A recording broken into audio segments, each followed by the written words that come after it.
Okay, now we're going to start working with the Refine Edge feature, dialog box, whatever it is that you want to call it. And it's not available to us until we actually have an active selection and we have one of the selection tools as our selected tool. So I'm going to come over here and just click on the marquee tool. Although that is not the tool that I use to create this selection. To create this selection, I use the Quick Select tool, and then I zoomed in and used a little bit of adding and subtracting and all that kind of stuff using the freehand lasso tool and all that stuff. We don't need to bore ourselves with that. So here we go. I'm going to click over here on the Refine Edge, and we have the Refine Edge dialog box pops up, and in our document window we see something other than what we were looking at just a second ago. Right now, this, I believe, is showing me my image as an alpha channel. Okay, now alpha channels we'll talk about a little bit later on, but this is what a selection looks like to Photoshop. The white part is the selected portion of the image, and the black part is the unselected or protected area. All right, so now if I come under the View menu here, all right, what I can do is I can click on this, and we can see that we are looking at this as a black and white alpha channel. Okay, I can also choose to see this. Well, let's put that back. All right, click on here. See this against a white background. See it against a black background. It's not a bad way to look at things. All right, especially with this, with all these colors going around the edges here. If I have a black background, it's very contrasty. Then I'll be able to see my edges as they're being created. Okay, so now we could also see our image as an overlay, red rubylith, if you will. This is quick mask mode, and we'll get into quick mask mode in a later lecture when we get into alpha channels. Now, we can also see our image with the marching ants in the background and everything else showing through. Maybe, maybe not. I'm not quite sure if I like doing that one there. And then reveal the layer is just, here we go. This is our image. We'll be able to do and affect change and all that kind of stuff with all the other sliders. We just don't see the marching ants and the outline of where we're going. I'm not a big fan of that one, that's for sure. So I think what I'm going to do is I'm going to come back over to here, and I'm going to click on Show Me Against a Black Background. Now, over here we have our zoom tool and our hand tool. You don't need to have any explanation on that guy, either one of those two guys whatsoever. All right. I do want to just quickly talk a little bit about this brush tool. This Refine Edge dialog box comes to Photoshop after Adobe got rid of the extract filter. And this is just a very refined, enhanced extract filter that's just got so much more to offer than the original extract filter, and that's why Photoshop or Adobe took it out. A lot of people complained about it, so Adobe made it as a separate download. You can go and install it and all that kind of stuff. But once you understand this guy, you'll see that it is the same, but this one is more powerful. All right, we have some brushes in here, and we have the Refine Radius and a Erase Refinements tool. In other words, the edges that we're creating here. All right, there's going to be the radius or the edge that we're creating. We can actually paint more of it in, or we can paint some of it out if the application is a little confused based on the background that it's working with. All right, now that radius I'm talking about, that is visible over here. Now, if I were to click on Show Radius, we don't see a radius at this point in time. And the main reason we don't see a radius at this point in time is because I don't have any value in here. If I put my cursor in there and start hitting the up arrow keys, and I'm at 1.1 pixel radius, now you're starting to see this radius. This is the area that's getting affected when we use this dialog box. All right? Okay, so I'm going to go down that, and then I'm just going to shift up to go into bigger increments, and you can start to see the area that's going to be affected is getting wider and wider and wider. If I were to take this up to 10 or 11, let's go down to 10 just so we have even numbers here, you can see that where the edge is right there between background and subject, we have the same amount of pixels on either side in this radius. Okay, now I can increase this and put this up to 25, and you're going to start to see how that radius is coming in, and if I'm not mistaken, it's going out by 25 and it's coming in by 25. And just as we have the black area out here that's not being considered, with that we also have that center piece here. All right, so it's just the outline that's going on. Now, if I was to turn on the show original, all right, we go back to this, which is what we originally had when we're in this window. Kind of weird, I know. All right, so I kind of like to leave that one off. This guy here, the edge detection, very, very smart choice to choose. You guessed it, smart radius. Watch what it does when you come in and choose that. All right, it comes in and it starts to eliminate some of the stuff that it doesn't think you really want anything to do with. And of course, you would naturally reduce this down to get a nice tight area for things to work. But if I brought that all the way up over to here, you could see that we don't really see that much difference in the outside area of our selected thing with this radius thing set to 250. Even if I was at 40, really not that much difference, but you got to see the actual radius that's working on. If I turn off smart radius, that's the radius you're working with. All right, it's going from this edge all the way out to there. It's also coming from this edge all the way in. But because the radius value is greater than the depth it can come in, it's kind of negating itself, whatever. All right? Okay, so if I brought this back down to here, you can see that 25.8 without the smart radius is got a lot of stuff going on, but I turn that on and it just starts to crunch it in a little bit. Obviously, I'm going to want to bring this way down, and personally, I think I'm going to stick with about 0.8. I want to keep it nice and tight.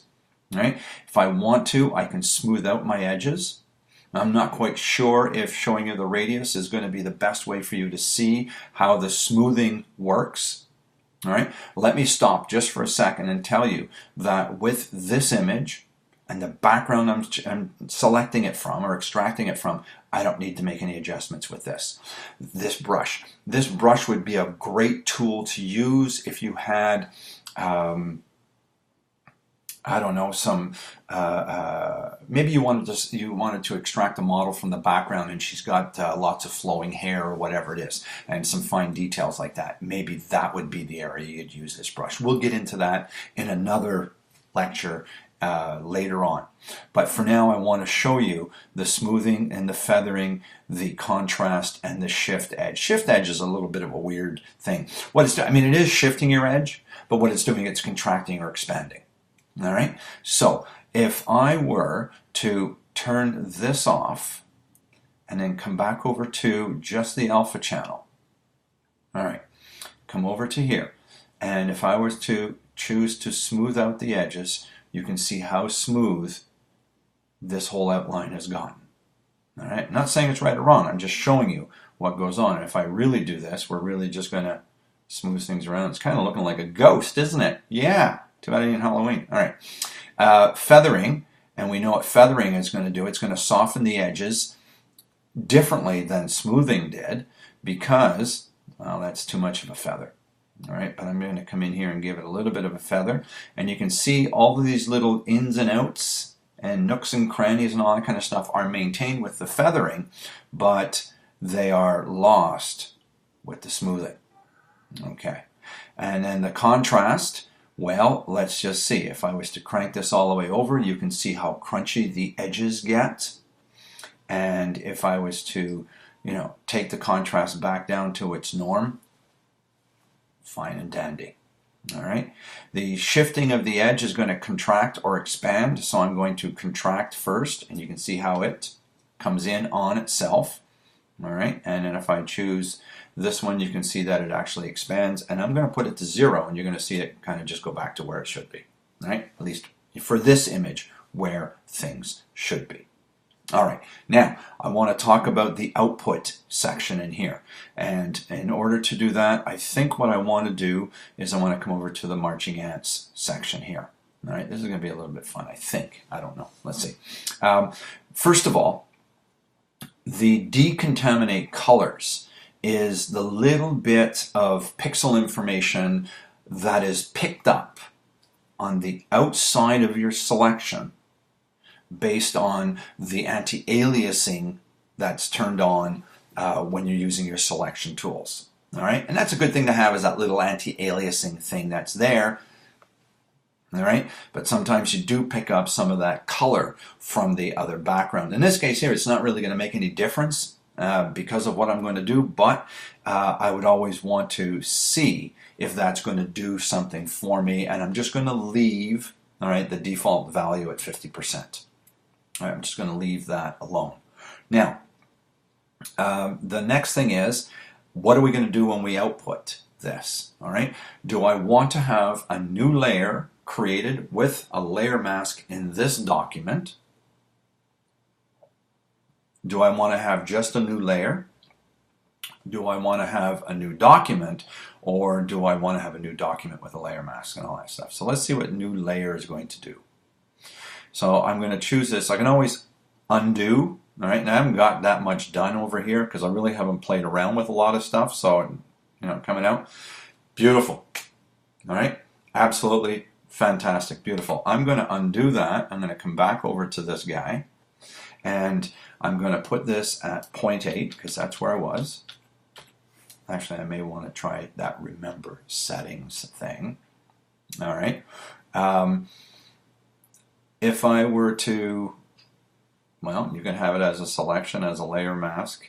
There you go. A new layer with the layer mask. Most people go for this. All right. You come in here and you end up with that. All right. What you end up with is your brand new layer, and you have the layer mask. All right. And this layer mask looks identical to the black and white, or what I referred to as an alpha channel, in the dialog box. When you come in and you got this guy turned off, you don't see anything where the the black part is. Shows up as transparency in Photoshop. If I was to turn this on, well, then you would see right through to that, all that fun stuff. All right, so now what I want to do is, I wanted to show you this, but I also want to have it just as a new layer and not with the layer mask itself. So I need to apply the layer mask to this image. When I apply the layer mask, then all this area in the background where you see black here will appear on this layer as transparency. I'm going to go under the layer menu, and I'm going to come down to layer mask, and I'm going to choose to apply. All right, now that I've applied the layer mask, you can see that it is transparent in the layer itself and showing us the transparent stuff there. All right, what I want to do is I want to create a little collage thing similar to what I did in the handout, the accompanying handout that you have. So first of all, I think what I might want to do is just come over here and call this guy Color Rider.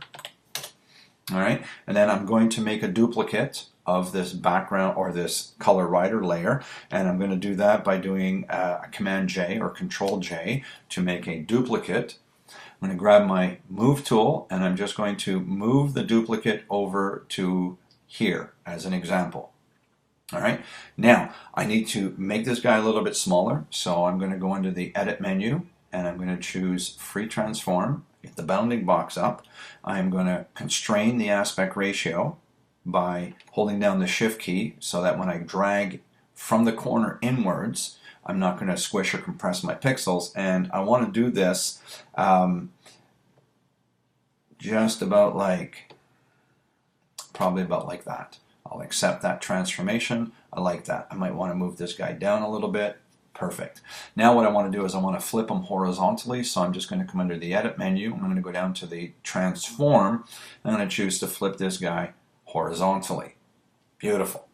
All right, now I'm going to turn on the background so I can just see where I have this guy sitting, and he's flying above the air, and over here, flying above the air. Absolutely perfect. The only thing is I want this guy to be grayscale. All right, so what I'm going to do is I'm going to just hit my D key to make sure that I have pure black and pure white, and I'm going to come under the Image, Adjustments, and I'm going to come down here and choose Gradient Map. And I'm going to choose Gradient Map just as we have. There's the preview, all right, and it's just going to apply the black and white conversion to this guy. Now I get to call this guy. All right, this is going to be Grayscale Rider. All right, super. All right, now the next thing I need to do or want to do is I want to do something with this background. All right, so I want to have, say, this portion of the rider really large as part of the background, and what I'm going to do is I'm going to fade that to about 30%, and I'm going to put a white slip layer underneath so I can fade the large to about 30% through to the white slip layer. Then we can put motocross across here. We can put down the logo for the motocross park that's going on, and then possibly some text information about the rider. Whatever, you know, you do whatever you want to do when you create these collages and posters and all that kind of stuff. So in order for me to be able to change the scale of the background, I have to unlock it. As you can see, it's a locked background. In order to unlock it, the quickest way is to just double click on it, and you get this new layer dialog box. Basically what it's saying is we're going to make a brand new layer, naming it layer 0, out of the existing locked background. And generally just click OK and move on.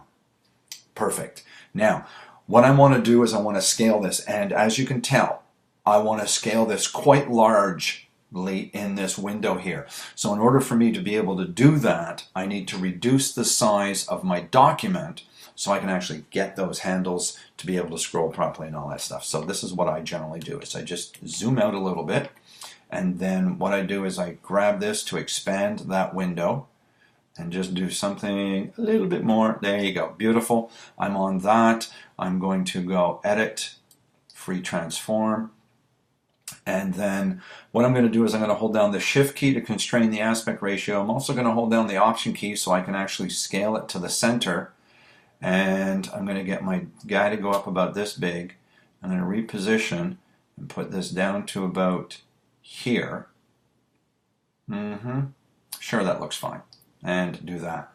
Now, the next thing I want to do is I want to create that slip layer I mentioned. So there's a number of ways I can do that, but because I know that my background color is pure white, I'm just going to create a brand new blank layer, and I'm going to do the keyboard shortcut on the Macintosh, which is Command Delete, and that would be Control Backspace on the PC to fill that with white. I'm going to drag that below layer 0. Click on layer 0, and because I have the move tool as my currently active tool, I can just hit the number 3 key on the keyboard and I end up with 30%. All right, now is 30% too much? Is it too little? I don't know. Whatever. And now I can actually just do this to shift over so we can see a little bit more of the rider, all right, in the large view, something along those lines, like that. This is starting to look really, really good. Like I said, I can put in the phrase in some really, sexy type, motocross, and then down here the logo and the name of the motocross track that this event was taking part in. I could put the, instead of that, I can put down the rider's name, information, all that kind of stuff. Unlimited, people. Just have some fun. That is Refine Edge.